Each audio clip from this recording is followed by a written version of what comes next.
Well, hello everyone, and welcome back. Today is Friday, February the 7th, 2020. And although the afternoon was heavily canceled up on the Hill, we had a ton of activity, most of that coming by way of the requirement for all of our good representatives to now release any private bill that they may have been holding on to. It has to now become public, or they are required to abandon that bill. So today we had over 300 new bills introduced. A few of those are numbered, which means once they receive a number, the language of the bill is also released, and we can get into the fiscal note, we can read every line. Without that, we are left to kind of wonder a little bit just exactly what will or will not be happening. So again, 288 new titles to bills have been released. I'll be placing a link down below. You can click on that link. It will probably only be available for about the next 5 to 7 days. So after that, unfortunately, it will no longer be tracked on the Utah State website. So you'll have to get that information from me. I'm happy to send it out to you. I'll also be posting it on my website. Anyways, back to the point. We also had our first time today up on the Hill in the House. We had a contested bill. So HB 57, which is called Toning Signage Revisions, was contested. It did pass, but only passed with 40 yay, 26 nay, and 9 not voting. Again, first contested bill. Everything else has just flown through with 100% approval rating, plus or minus like 1 or 2 dissenting votes. So this particular bill dealt with the requirements to place signage that a person parking in a private area can be towed.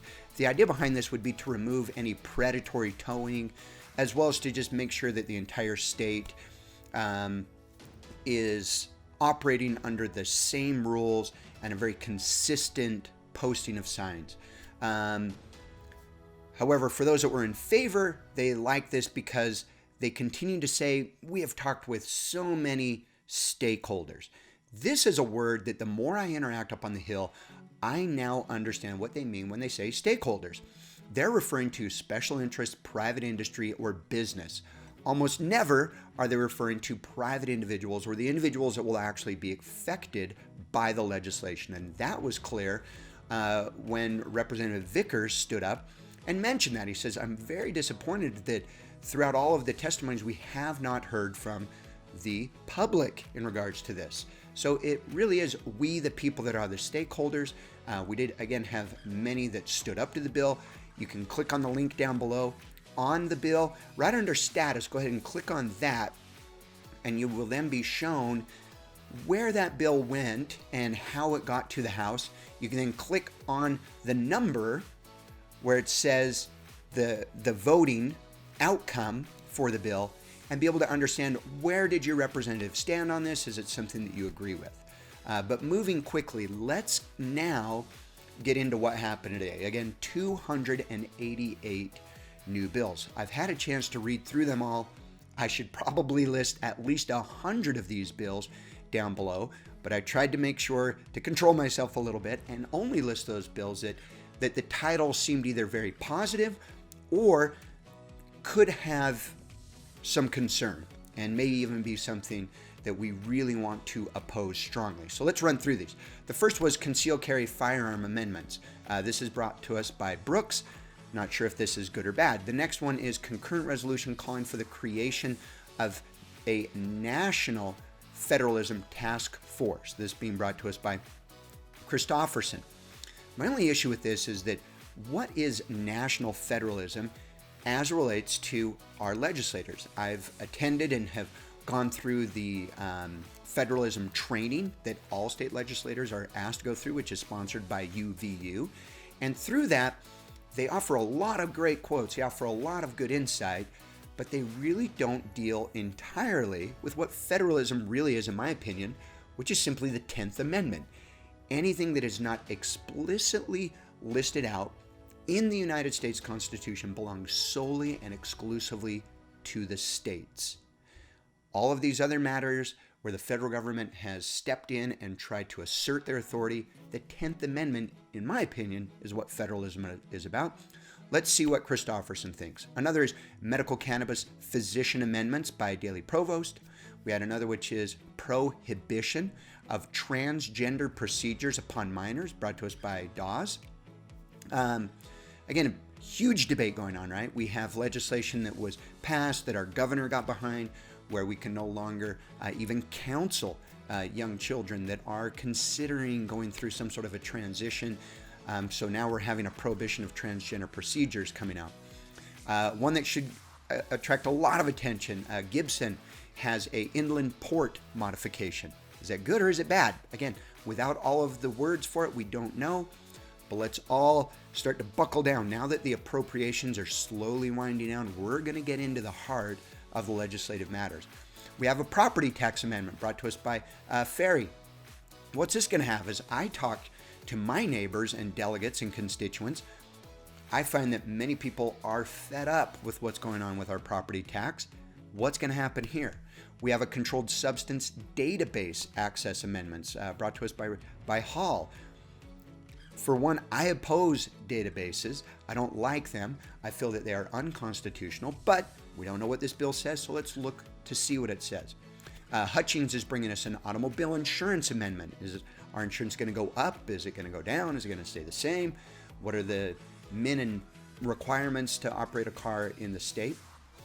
We have medical cannabis criminal amendments by Lisenby. What does that mean? Are the criminal repercussions for cannabis going to get better, worse? What's happening there? We have horse racing amendments by McHale. We have Constitutional Convention delegate selection. Now, here's a big one to me. I oppose this a lot, which is called the CONCON, or a Convention of the States, or a Constitutional Convention. Representative Ivory was the one who started this. He was consistently defeated. A few years back, it was actually Representative Nelson that ran a constitutional convention, and it passed for the first time, the second time in the state of Utah's history. The first time it passed, our representatives, in my opinion, were smart enough to come back a few years later and actually rescind that Utah's status or invite to participate in a constitutional convention. Nelson now wants to take it one step further, and how are the delegates going to be selected for this? Let's look what that has to say. We have a firearms revisions, brought to us by Val Peterson. We have electronic cigarette amendments brought to us by Ray. We have sexually explicit materials amendments by White. Again, getting better, worse? Currently, we just don't know. We certainly can look at the history of these particular legislators. What have they run? Similar to what I mentioned with Nelson. We can kind of get a feel for what his bill may have. We have another, which is the concurrent resolution opposing the introduction of wolves, which is brought to us by Wild. We have another cannabis bill, medical cannabis financial transaction amendments by Escamilla. We have Ski Resort Liability Act, brought to us by Hembert.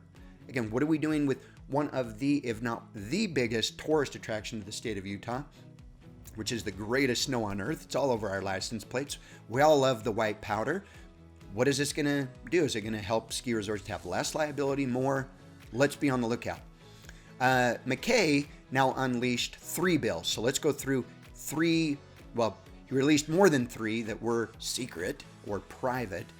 Here they are. So one is abortion prohibition amendments. Now, like I mentioned, I've been in the pro-life movement for a long time now.